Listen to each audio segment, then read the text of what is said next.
मुरादाबाद जनपद के कुंदरकी विधानसभा में होने वाले उपचुनाव से पहले कई गंभीर आरोप मुरादाबाद के कुंदरकी विधानसभा से पूर्व विधायक हाजी रिजवान के द्वारा मुरादाबाद में कलेक्ट्रेट पर पहुंचकर लगाए गए थे, जिन तमाम आरोपों को लेकर प्रशासन के द्वारा अपना बयान दिया गया था, जिसको लेकर हाजी रिजवान साहब से पूरे प्रकरण को लेकर जानकारी की गई है। पहले तो मैं आपका शुक्रिया अदा करता हूँ। दूसरी बात यह है कि जो कह रहे हैं एडीएम जो बात कह रहे हैं कि साहब मैं अपने परिवार का मामला मेरा था कब, वो सही तथ्य को क्या नाम मोड़ कर वो लोग वो गुमराह करने की बात कर रहे हैं। मेरा तो परिवार का मतलब नहीं था। परिवार का मतलब अगर मेरा होता तो जो लोग मेरे साथ में गए थे वो लोग गए थे, जैसे आपके वकील वकील अहमद सनो भोलू, गांव मंसूरपुर, बूथ नंबर 314। उनका वोट अगर नहीं कटा हो तो मैं सियासत छोड़ दूंगा। वो अपने पोर्टल पे देखें कि उनका वोट कटा कि नहीं कटा। वो जो तख्ती लिए वो सबसे आगे थे, दाढ़ी वाले बुड्ढे, उनका वोट कटा। दूसरी मांग हमारी ये थी कि हम हमारे अपने उसका मतलब नहीं था। पहले तो ये देखिए कि जो हमारी तख्तियाँ थी वो तख्तियों पे लिखा क्या था। हमारी तख्तियों पे ये लिखा था कि मैं जिंदा हूँ, मेरा वोट काटा जा रहा है, ना कि काट दिया गया है, काटा जा रहा है। जितनी तख्तियाँ थी वो 3 तरह की तख्तियाँ थी। ये नंबर 1 तो मेरा वोट काटा जा रहा है, मैं जिंदा हूँ। दूसरा ये था मैं अविवाहित हूँ, मुझे विवाहित दिखाया जा रहा है। नंबर 3 मैं अपने मूल निवास पर या अपने जन्म स्थान पर रह रहा हूँ, और मुझे जो है वो बाहर का भी दिखाया जा रहा है कि ये बाहर चले गए। प्रशासन के द्वारा जो रिपोर्ट पेश की गई है उसको लेकर कुछ कहना है आपको? जी प्रशासन के द्वारा रिपोर्ट दी गई है उसको लेकर क्या कुछ कहना है आपको? नहीं, प्रशासन ने तो गुमराह करने की रिपोर्ट दी है। प्रशासन तो गुमराह कर ही रहा है। प्रशासन गुमराह कर रहा है। प्रशासन अपनी गलतियों को छुपाने के लिए और गुमराह करने की बात तो वो करेंगे ही। वो मेरी प्रशासन से मांग ये थी। पहली बात तो मैं ये बता दूं कि प्रशासन जिस बात को आज कह रहा है मीडिया में, मैं अखबार में भी छपा है, ये दैनिक जागरण में मैंने पढ़ लिया सुबह सुबह कि उनका परिवार के मामला था। अरे मेरे परिवार का मामला क्यों होता। मैंने तो देखिए एक वोट को वो कह रहे हैं जिलाधिकारी या आपके एडीएम प्रशासन के साहब मोहम्मद उनके वोट उनके बेटे का डबल नाम था, ये नासिर सन ऑफ रिजवान। ये तो 9 तारीख में ये कटा हुआ सबूत है पक्का। इससे पक्का सबूत कहीं नहीं होता। देखिए मैं दिखा दूं पहले आपको। ये जो दिखाया है ये वोट मैंने पहले ही कटवा दिया है। ये 9 तारीख को कट गया। प्रोटेस्ट जो हुआ है वो 23 तारीख में हुआ है। इसका तो इससे कोई लेना देना नहीं है। ये वोट तो कोई फर्जी को चला रहा था। मैंने खुद कटवा दिया भैया से। उन्होंने कहा नहीं वोट काटिए आप। तो ये 9 तारीख में काट दिया। देखिए ये सबसे बड़ा सबूत ये है। नासिर सन ऑफ रिजवान 9 तारीख में ये वोट कटा है 9 सितंबर को, और ये इसका नंबर है कटने का। तो सबसे बड़ा सबूत तो ये मेरे पास है 9 तारीख को कटवाने का, जो प्रशासन में जा चुका है, जो प्रशासन में जा चुका है। तो दूसरी बात यह है कि ये तरह जब सत्यापन 2 बार हो चुका तो फिर कैसा सत्यापन के बार बार जो सूचियां भेजी जा रही हैं, ये सूचियां क्यों भेजी जा रही हैं। जैसे मेरे गांव के ये आपके राशिद सन ऑफ रजाक, इनको बाहर चली गई। अरे भाई ये इस तरह के क्यों भेजे जा रहे हैं। ये वो बेचारा मेरे पड़ोस में रहता है, वो यहीं रह रहा है 24 घंटे। उसके बाद में आपका ये इकरार सन ऑफ बहार, हाजी इकरार सन ऑफ बहार हुसैन, उनको मृतक दिखा दिया गया। और नंबर 3 मकबूल सन ऑफ फ़कीर मोहम्मद, उनको मृतक दिखा दिया गया। मोहम्मद उमर सन ऑफ फ़कीर मोहम्मद, उनको मृतक दिखा दिया गया। और इस तरह से जो है सबसे बड़ा सबूत नौशे खां सन ऑफ जलील अहमद, जो एडवोकेट हैं, कचहरी में वकालत करते हैं, उनको मृतक दिखा दिया गया। ये देखिए उनका प्रमाण। वो भी साथ में गए थे। ये प्रशासन गुमराह करने की बात कर रहा है। मेरे परिवार का क्या मतलब था भाई।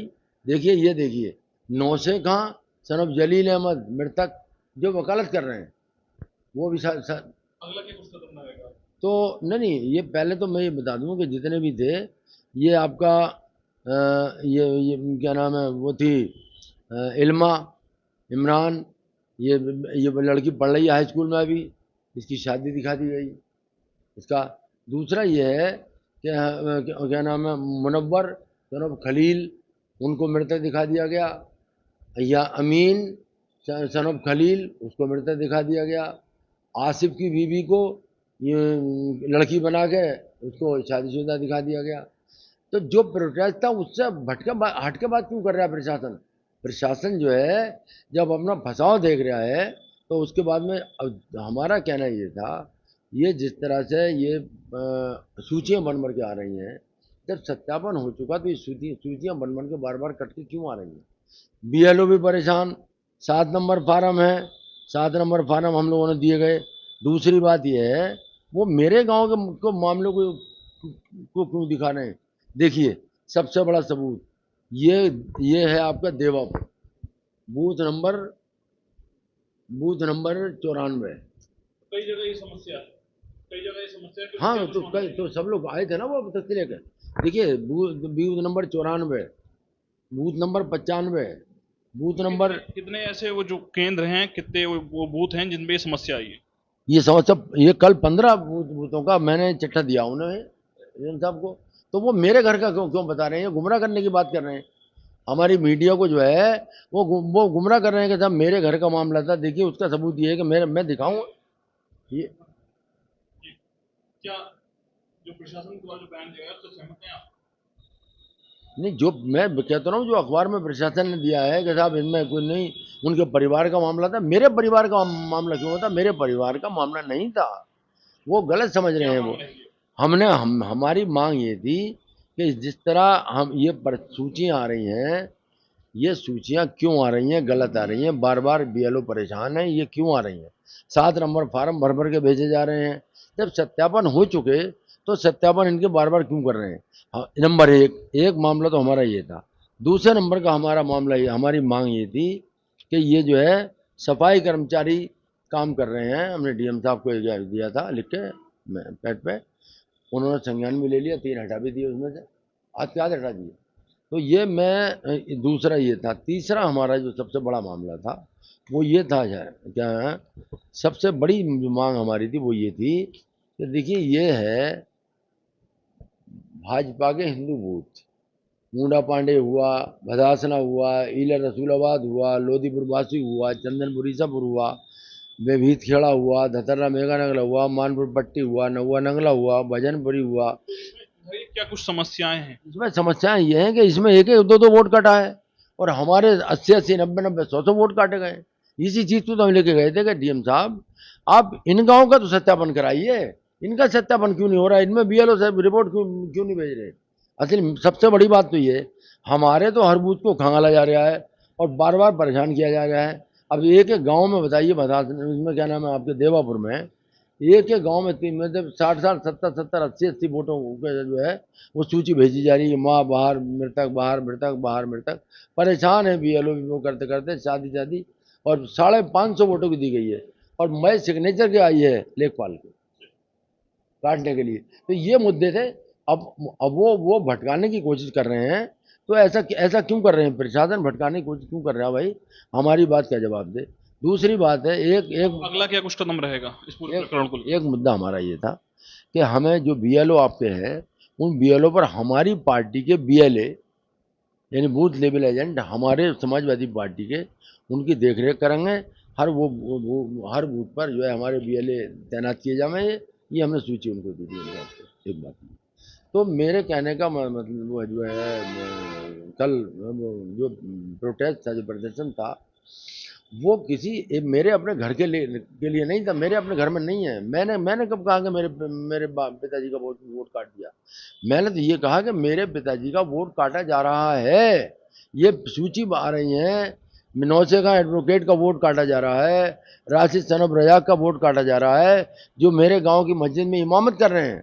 इमाम साहब का कल NH 24 ने भी उन्होंने उनका इंटरव्यू लिया कि आप इमाम साहब हैं, हाँ दाढ़ी है, वो सामने इसी मस्जिद में इमामत करते हैं। मैंने भी बात की, उन्होंने भी बताया कि तो उनका वोट मतलब मेरे कहने का है, जितने लोग थे सब लोगों को उन्होंने बुला के अपना सब इंटरव्यू लिया और उन्हीं लोगों ने अपनी बात कही। मेरा तो अपना मामला ही नहीं था, मेरा अपना क्या मामला था, मेरे बेटे का मामला नहीं, कुछ नहीं। जो एक फर्जी नाम चला रहा था मैंने पहले ही कटवा दिया वो, तो उसको तो प्रशासन। आगे क्या कुछ कदम रहेगा जिस तरीके से वोट कटने की बात आपके द्वारा कही गई? वोट कटने की साजिश एक पक्षीय हो रही है, एक पक्षीय हो रही है, बिल्कुल मैं डंके की चोट कह सकता हूँ इस बात को। और एक पक्षीय कार्रवाई क्या नाम हो रही है। उसके बाद में जब पोर्टल से हम लोगों के पास रिपोर्ट सीधी आएगी और उसके बाद जो है वो बिल्कुल, अब तक तो हम ये कह रहे हैं कि काटा जा रहा है, अविवाहित हैं, काटा जा रहा है, लेकिन हम कल के बाद फिर ये देंगे कि ये वोट हमारा कट गया, आप अपने पोर्टल में देख लीजिए। हमारी बात अगर कोई झूठ झूठ है उसको आप पोर्टल में देखिए, तब तो पोर्टल तो सबूत होगा एक पक्का। तो आपके हम मैं पूरे सबूत के साथ जाएंगे और फिर हम देखेंगे एडीएम प्रशासन साहब कैसे आपको गुमराह करने की बात करेंगे, जो अपना बयान देंगे गुमराह करने का। अरे क्या हमारा सवाल क्या है, और जब आपको बोल रहे हैं वही बिल्कुल जो जो सरकार कर रही है उनकी, वही हमारे एडीएम साहब कर रहे हैं। सरकार भी जो है सीधी बात करो उससे तो घुमा फिरा के जवाब दे, झूठ झूठ बोलने के कि कहना में अलावा कुछ है थोड़ी उनमें। नहीं ये हो रहा, हम ये बनवा रहे हैं, वो बनवा रहे हैं। अरे तुम क्या बनवा रहे हो, हवाई अड्डा हमने बनवाया, जिन रास्तों का आप उद्घाटन कर रहे हैं, जिन रोडों का, वो रोड सब मेरे बनवाए हुए हैं, वो मेरे बनवाए हुए रोड हैं, उनकी मरम्मत हो रही है खाली। ये मेरे साथ बात करने के लिए हाजी रिजवान साहब थे, जिनके द्वारा अभी भी कई गंभीर आरोप लगाए गए हैं। शारिक सिद्दीकी, टीवी 9 मुरादाबाद।